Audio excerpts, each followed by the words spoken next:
আজকে থেকে যেদিন থেকে জুবিন গার ভাই দাদা আমাকে মারা গেছে সেদিন থেকে আর কেউ লগে কথা বলবো না বা কেউ লগে হাসবো না, কেউ লগে দেমালি ফুর্তি করবে না। আর কত পথে বসে আমার জুবিন দা তার জন্যে আমি জুবিন গা দাদা লইয়া আমি একটা ভিডিও বানাইছি।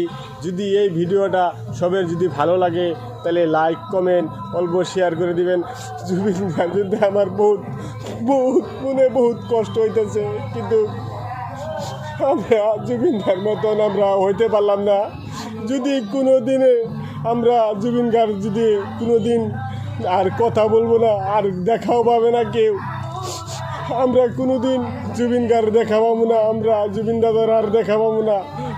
শত পাবলিক আমার জুবিন দার লিগিয়া কত কিছু করছে, আমরা কিন্তু সবাই আল্লাহর কাছে দোয়া করি জুবিন দা তুমি ভালো থাকো, সুখে থাকো। কিন্তু